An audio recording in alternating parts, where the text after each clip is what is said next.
Hello friends, कैसे हो आप सब। तो आज हम बात करेंगे यूनिट नंबर 31 के बारे में। इसके बाद एक और चैप्टर है, ये ख़त्म होने वाला है। ठीक है, तो अगर आपने अभी तक मुझे सब्सक्राइब नहीं किया है तो आप कर सकते हैं, लाइक वगैरह जो भी होता है सपोर्ट कर सकते हैं। आपने इससे पहले की वीडियोस देख ली होगी। अगर नहीं देखी है तो आपको प्लेलिस्ट में सॉरी डिस्क्रिप्शन में प्लेलिस्ट का लिंक मिल जाएगा, आप जाके देख सकते हैं।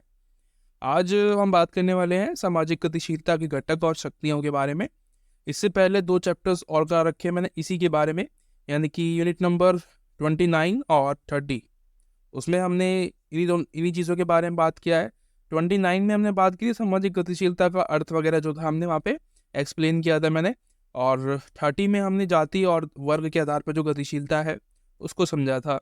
यहाँ पे घटक और शक्तियों के बारे में हम देखेंगे कि कैसे जो पावर्स हैं, जो चीज़ें हैं, उनमें बदलाव आता है, गतिशीलता यानी कि बदलाव आता है। ठीक है, तो देखते हैं, शुरू करते हैं यहाँ से। तो यहाँ पे आपको एक्सप्लेन करेगा, पहला जो इंट्रोडक्शन है कि भाई हम पढ़ने क्या वाले हैं इस वाली वीडियो में, इस वाले चैप्टर में। कह रहा है कि इस इकाई में हम कुछ ऐसे घटकों के बारे में विचार करेंगे जो सामाजिक गतिशीलता पर प्रभाव डालते हैं। ठीक है, यानी कि इफेक्ट डालते हैं, कि उनको रोकने की कोशिश करते हैं, ठीक है, या उनको बढ़ाते हैं। तो इन सब चीज़ों के बारे में हम बात करेंगे। उसके अलावा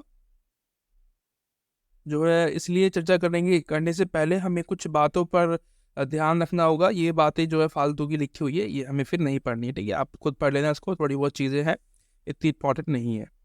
मेन टॉपिक्स हम करेंगे यहाँ से, कुछ मैं लीव करने वाला हूँ उसके बाद, क्योंकि वो टाइम वेस्ट है, उसमें से सवाल नहीं बनेंगे आपके। जो भी इंपॉर्टेंट होगा मैं आपको बता दूंगा, उसी को ही मैं पढ़ाऊंगा आपको। ठीक है।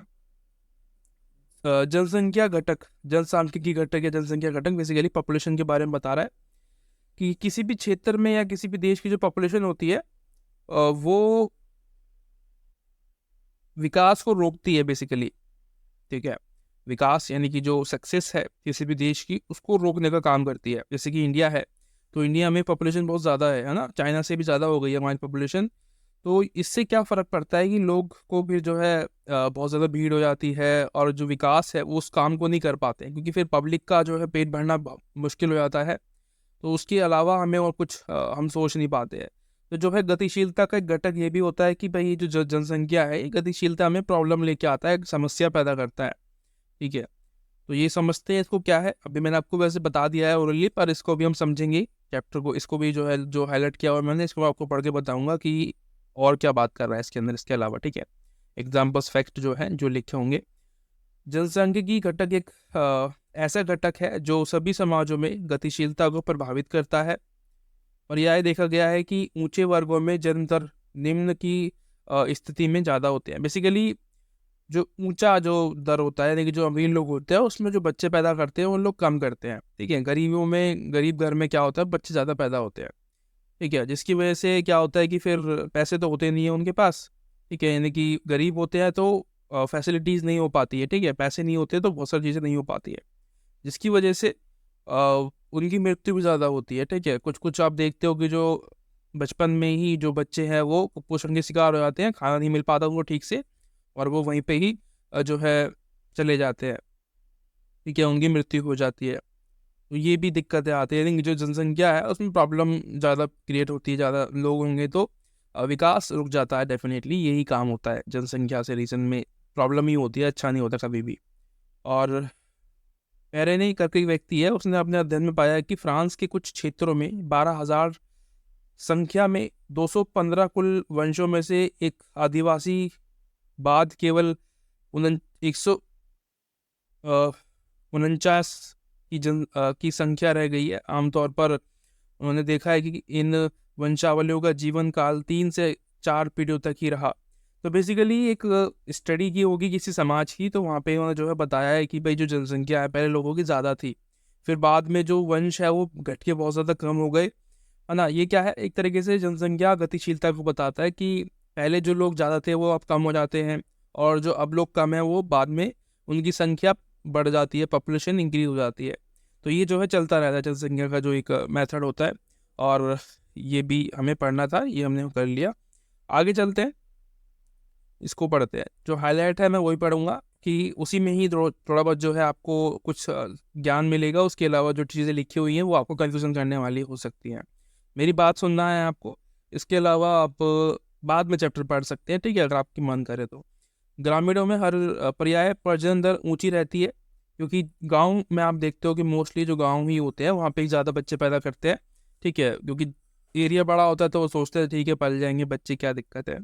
और इसके बावजूद शहरी जनसंख्या जो है ज़्यादा आपको देखने को मिलती है, गाँव में कम है लोग, ठीक है, वहाँ पे बच्चे पैदा ज़्यादा होते हैं लेकिन लोग कम है वहाँ पे। क्यों? क्योंकि सभी लोग बाकी शहरों में आ जाते हैं रोज़गार के लिए, है ना, ये सब काम के लिए, लाइफ स्टाइल अच्छी करने के लिए, एजुकेशन के लिए, तो यहाँ की जनसंख्या बढ़ जाती है। इसका मुख्य कारण जनसंख्या में वास्तविक वृद्धि नहीं है, अपितु इस जनसंख्या में वृद्धि के कारण बड़ी संख्या में शहरी प्रजनन का होना है, मैंने आपको बता दिया, ठीक है। ये जो रीज़न होते हैं कि भाई शहरों में क्यों जनसंख्या इतनी होती है, क्योंकि इसलिए नहीं कि बच्चे पैदा करते हैं यहाँ पे या ज़्यादा पैदावार होती है, लोग ज़्यादा पैदा करते हैं बच्चे, नहीं। रीज़न ये है कि बाहर से लोग ज़्यादा आते हैं शहरों में स्टडी के लिए या एजुकेशन के लिए, सॉरी स्टडी एजुकेशन तो एक ही बात होती है, जॉब्स के लिए, तो इसलिए जहाँ पे जनसंख्या आपको ज़्यादा देखने को मिलती है।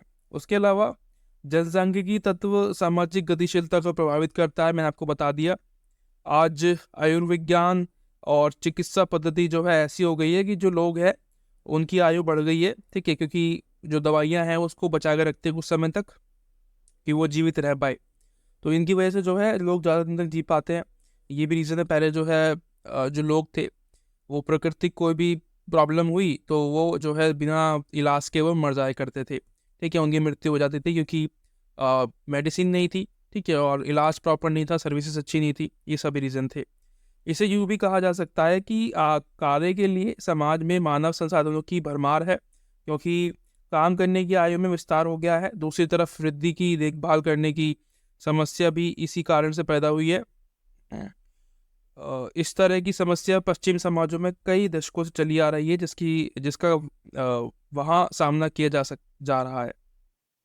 कुछ कंट्रीज है जहाँ पे प्रॉब्लम्स आ रही हैं, जो गरीब हैं अभी भी, जिनके पास चिकित्सा सुविधा अच्छी नहीं है, ठीक है, और जो जो जनसंख्या की जो पॉपुलेशन जो चीज़ें हैं वो और भी कंट्रीज़ में आपको देखने को मिलती है, जिसके कारण साथ ही अनेक वृद्धि लोगों के लिए सदन, अस्पताल, ये सब चीज़ों की जो है ज़रूरत पड़ती है।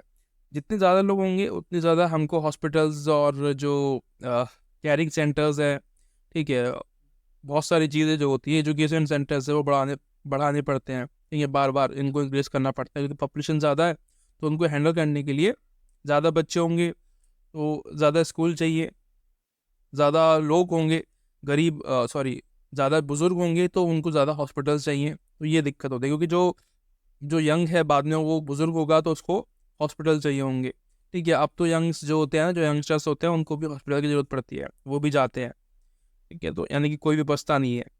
ये हम नहीं पढ़ेंगे, ये भी नहीं पढ़ेंगे, और के अलावा ये देखते हैं इसमें क्या है। उपलब्ध रिक्त स्थान, ग्रामीण क्षेत्रों से लोगों का नगरों और शहरों की ओर अत्यधिक प्रवर्जन हुआ, क्योंकि गांव के लोग फैक्ट्रियों में रोजगार ढूंढने के लिए शहरों की ओर निकल पड़े। तो ये जो है रिक्त स्थान को भरने वाली बात कर रहे हैं कि जो शहर है वहाँ पे पहले जनसंख्या कम होती थी। आप अपने पेरेंट्स से पूछ सकते हैं कि जो शहर थे पहले, वहाँ पे जनसंख्या कम थी लोगों की, पहले लोग गाँव में ज़्यादा रहते थे, लेकिन जब से फैक्ट्रियाँ शहरों में लगी है, औद्योगिकरण आया है, तब से क्या हुआ है कि जो लोग हैं वो रोजगार के लिए यहाँ पे आए हैं, क्योंकि जो कृषि है वो इतना प्रॉफिटेबल नहीं रहा है अब, तो उसको छोड़ते जो है लोग जा रहे हैं और शहरों की तरफ आ रहे हैं ताकि जॉब मिले, एक हम जो है एक लाइफ जी सके, एक नॉर्मल लाइफ, ठीक है। ऐसा ना हो कि यार गांव में रह के हम खेती कर रहे हैं, कर्ज ले रहे हैं, कर्ज में डूब जा रहे हैं, तो उसको उससे बचने के लिए जो लोग हैं वो यहाँ पे आते हैं शहरों में, ठीक है। तो ये रिक्त स्थान को बढ़ने की बात कर रहा है। उसके अलावा कानूनी प्रतिबंध जो लॉज होते हैं, ठीक है, उससे भी जो है आपको गतिशीलता दिखाई देती है। जो जिनके पास पहले अधिकार नहीं थे स्टडी करने के या कोई अन्य व्यवसाय करने के, उनको भी जो है जो कानून है, जैसे कॉन्स्टिट्यूशन हमारा है इंडिया का, वो सभी को बराबर का अधिकार देता है कि आप कोई भी काम कर सकते हो जो आपका मन करे, ठीक है, जो आपके लिए सूटेबल हो, आप पढ़ाई कर सकते हो। और जो 14 ईयर्स के जो चिल्ड्रंस होते हैं, जो चाइल्ड्स होते हैं, उनके लिए फ्री एजुकेशन मिलती है। तो ये क्या है, सबके लिए है, किसी पर्टिकुलर समाज, किसी जात, किसी धर्म के लिए नहीं है, किसी भाषा बोलने वाले लोगों के लिए नहीं है, सबके लिए समान है, ठीक है। तो ये जो कानून है ये भी गतिशीलता लेके आता समाज के अंदर। ये भी आपके लिए एक परफेक्ट टॉपिक हो सकता है, पॉइंट फैक्ट के रूप में आप इसको इस्तेमाल कर सकते हो एग्जाम में। ये बेसिकली यहाँ पे फैक्ट आपको बताएगा। बाकी जो मेन टॉपिक्स थे हमने पहले ही कवर कर लिए, सेकंड और जो 2 चैप्टर्स पढ़े थे 29 और 30, उस पर हमने सब कुछ बात कर ली थी उसके बारे में। उसके अलावा पद और स्थिति, किसी व्यक्ति की स्थिति में बिना किसी परिवर्तन के भी गतिशीलता आ सकती है यदि उसकी स्थिति में स्थिति के रैंक में परिवर्तन हो जाए तो बेसिकली पहले क्या था, इसको हम कंपैरिजन करते हैं अपनी जो पारंपरिक जो चीज़ें थी, जो व्यवस्था थी, यानी कि वर्ण व्यवस्था के बारे में जब बात करते हैं तो वहाँ पे एक रैंक दी गई थी कि आप इससे ऊपर नहीं जा सकते, आपको यहीं रहना पड़ेगा, या फिर जो ऊपर वाले हैं उनको नीचे आने का मौका नहीं था। जैसे कि हम बात करते हैं कि जो शूद्र थे उनको और काम करने का अधिकार नहीं था, वैसे ही जो ब्राह्मण थे उनको नीचे का काम करने का अधिकार नहीं था, यानी कि कोई अन्य काम जो वो करना चाहते थे, यानी कि कोई ब्राह्मण है तो उसको डांस करना पसंद है, वो डांस करना चाहता था, वो नहीं कर सकता था, उनके लिए भी वो प्रतिबंध था। ठीक है, तो वो सभी के लिए अप्लाई होती थी सब चीज़ें। इसी को हम स्थिति जो है पद और स्थिति कहते हैं, यानी कि आज ये सब आपको नहीं देखने को मिलते, इसलिए गतिशीलता आपको मिलती है सभी जगह पे। आपका जो मन करता है आप कर सकते हो, इसी को यहाँ पे गतिशीलता कहा जा रहा है। उसके अलावा समरूप परिकल्पना, कैर और अन्य लोगों ने इस बारे में स्पष्ट वर्ड किया है। उनके अनुसार उनके अनुसार आज की दुनिया में औद्योगिकरण एक वास्तविक घटक रहा है जो सभी औद्योगिक समाजों को भविष्य के एक सामान्य समाज की ओर प्रेरित करता है, जिसे वे बहुवादी वेतनभोगी औद्योगिक समाज के नाम से पुकारते हैं। तो मैं आपको वैसे ही एक्सप्लेन करता हूँ कि इसके अंदर है क्या। बेसिकली ये आपको ये बताता है कि जो समाज है अगर वो फ्री हो जाता है हर चीज़ से तो उससे सामाजिक गतिशीलता डेफिनेटली बढ़ती है ना। पहले जो वर्ण व्यवस्था थी उसमें आप बंधे हुए थे कि भाई इसके अलावा हमें पास कोई और ऑप्शन नहीं था काम करने का, या कोई भी अगर आपको एजुकेशन लेनी है तो आपको वो भी अधिकार नहीं था किसी की समाज को। लेकिन आज आप फ्री हो तो ऐसा समाज जो होता है वो ईजिली जो है गतिशील हो सकता है, उसमें गतिशीलता आपको देखने को डेफिनेटली मिलती है। हमने इससे पहले वाला जो चैप्टर था, चैप्टर नंबर 30, उसमें हमने बात की थी कि भाई जो जाति के आधार पर जो गतिशीलता है वो भी बदलती है कहीं ना कहीं। ठीक है, उसमें भी परिवर्तन आपको देखने को जरूर मिलता है। ये डॉग्स, स्ट्रीट डॉग्स जो है ना, ये रात को भी इनको मतलब शांति नहीं रहती। और रात को मैं वीडियो इसलिए बना रहा हूँ क्योंकि दिन में बहुत ज़्यादा शोर रहता है, दिक्कतें आती है, नॉइस जो है पीछे से बहुत ज़्यादा आती है, तो इसलिए नाइट में बना रहा हूँ। 12 बज रहे हैं अभी, रात के 12:19 20 हो रहे हैं। तो फिर भी देखो ये डॉग्स जो है ये आराम से नहीं बैठते, पता नहीं क्यों, क्या दिक्कत है इनको। उसके बाद एक होता है अधोमुखी गतिशीलता। इसमें क्या होता है, इसको एक्सप्लेन कर रहा है कि औद्योगिकरण के माध्यम से गतिशीलता ऊपर की ओर जाती है और इसमें वृद्धि भी करती है, और इसी के कारण गतिशीलता पर्याप्त रूप से अधोमुखी भी होती है, यानी कि ऊपर की तरफ जो गतिशीलता होती है उसको हम क्या बोलते हैं, अधोमुखी। ये हमने पहले भी पढ़ रखा है। और अधोमुखी गतिशीलता इसलिए होती है कि कुछ व्यवसाय अपनी प्रतिष्ठा खो देते हैं जबकि अन्य स्थिति के का पुनर्निर्धारण कर दिया जाता है। तो बेसिकली जैसे कि एग्जाम्पल में समझो आप क्या है इसका मतलब। हमारा जो इतिहास है वो हस्तकला वाला है। ठीक है, हमारे जो पूर्वज थे हमारे इंडिया में, जो वो हाथ से जो है कोई भी कारीगरी करने में माहिर थे, लेकिन उनकी जो एक स्थान था वो मशीनों ने ले लिया, क्योंकि अंग्रेज लोग आए हमारे इंडिया में और उन्होंने जो है सब कुछ नष्ट कर दिया, जो भी हमारी हस्तकलाएं थी उनको डिस्ट्रॉय कर दिया।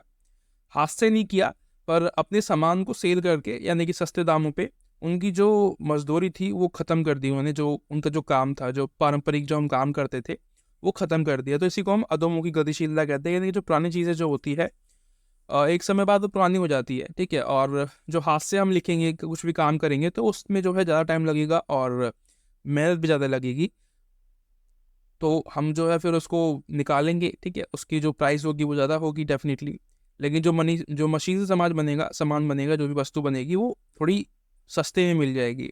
तो ये होता है। ठीक है, ये अधोमुखी गतिशीलता कह रहा है कि हमेशा जब भी हम आगे चलते हैं तो हम डिस्कवर करते हैं कुछ नया, फिर उसको हम उसमें बदलाव करते हैं।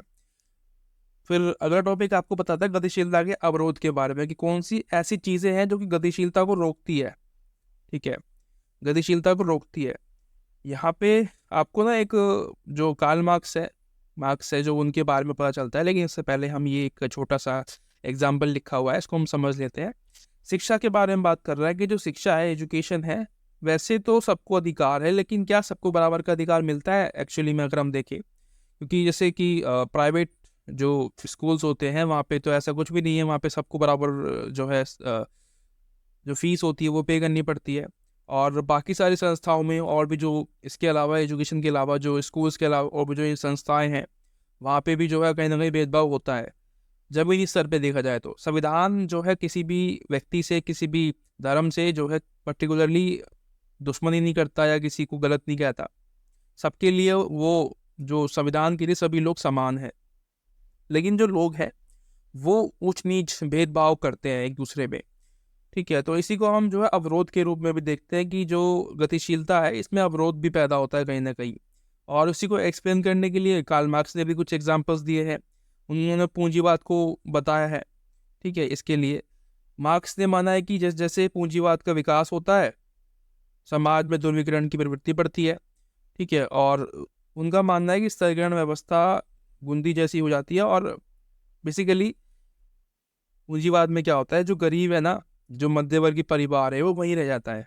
कोई भी व्यक्ति जो मिडिल क्लास का होता है वो काम करेगा। ठीक है, तो उसकी जो स्थिति है ना वो खराब तो नहीं होगी, वो गरीब तो नहीं होगा और ना ही वो अमीर भी हो पाएगा, वो वहीं रह जाएगा। तो इसको क्या बोल सकते हैं हम, एक गतिशीलता थोड़ी ना है। वो व्यक्ति वहीं के वहीं है, 10 साल से काम कर रहा है, 50 साल हो गए उसको काम करते हुए, लेकिन उसकी स्थिति सुधर ही रही है, वो वहीं के वहीं रह गया। ठीक है, और जो अमीर है वो और अमीर बनता चला गया, यानी कि जो पूंजीपति व्यक्ति है वो और ज़्यादा उसके पास पैसा आ गया। पहले जो 100 करोड़ रुपए कमा रहा था एक साल में, अब उसकी जो टर्नओवर है वो ज़्यादा हो गई है, डबल हो गई, 200 करोड़ 300 करोड़ तक पहुंच गई है। तो ये क्या है, ये गलत चीज़ है। गरीब जो है या जो मध्यवर्गीय परिवार वाला जो व्यक्ति है जो काम करके कमाता है उसका भी एक हक बनता है, वो भी आगे जो है गतिशील होना चाहता है। लेकिन जो है यहाँ पे भी आपको अवरोध देखने को मिलता है। इसी को एक्सप्लेन कर रहे हैं कार्ल मार्क्स। ठीक है, इनकी आलोचना भी होती है कि जब ये औद्योगिकरण वगैरह आए थे तो वहाँ पे भी चीज़ें देखी गई थी कि जो गरीब था वो मध्य वर्ग में जा रहा था। तो वहाँ पे ये लोग कह रहे थे, इनकी आलोचना करते हुए कार्ल मार्क्स की, कि जो बाकी के जो विचारक थे, जो थिंकर्स थे, इनकी आलोचना करते हुए कह रहे थे कि देखो, कार्ल मार्क्स कह रहे थे कि कोई भी व्यक्ति जो है वो विकास नहीं कर पाएगा। देखो विकास हो रहा है, जो गरीब व्यक्ति है वो मध्य वर्ग में जा रहा है। तो उस समय तो हो रहा था, लेकिन वो मध्य वर्ग में अटक गए, उससे ऊपर वो जा ही नहीं पाए कभी। ठीक है, आज भी आप देखते हो कि जो हर एक व्यक्ति इंडिया में आपको मध्य वर्ग देखने को मिलेगा। कुछ ही परसेंट लोग हैं जो कि अमीर हैं, ठीक है, बहुत ज़्यादा रिच है। ज़्यादातर लोग आपको या तो मध्यवर्गीय है या तो गरीब है। ठीक है, तो ये कंडीशन है इंडिया में। उसके बाद व्यक्तिपरक घटक होते हैं, यानी कि इंसान जो है वो हमेशा कोशिश करता है आगे बढ़ने की। जैसे कि आपके पेरेंट्स हैं या आपके पापा हैं, जॉब करते होंगे तो वो हमेशा आपको बेटर देने की कोशिश करते हैं, आगे बढ़ने की कोशिश करते हैं, मेहनत करते होंगे। इसी को जो है व्यक्तिपरक घटक कहता है। कभी कभी जो व्यक्ति चाहता है वो हो नहीं पाता, है ना। जो जैसा आपके पेरेंट्स आपको देने की कोशिश कर देता था वो देना पाते हो आपको, तो ये भी जो है एक व्यक्तिपरक घटक के अंदर आप ले सकते हो। ठीक है, और यहाँ पे एग्रीकल्चर का दिया हुआ है कि जब हम किसी देश की संस्कृति को अपनाते हैं तो वो भी एक व्यक्तिगत घटक होता है। जैसे कि मैं हूँ, मेरी फैमिली में जो है किसी किसी वेस्टर्न कंट्रीज़ की जो एक सभ्यताएं हैं, जो कल्चर है, उसको हम अडॉप्ट करते हैं तो हम उसको संस्कृतिकरण कहते हैं। तो वो भी गतिशीलता का एक एग्जाम्पल है। और ये चैप्टर ख़त्म हो गया है, इसके अलावा यहाँ पे और कुछ नहीं है। आशा करता हूँ वीडियो आपको पसंद आई होगी। मिलते हैं अगली वीडियो में, तब तक के लिए thank you so much, bye bye.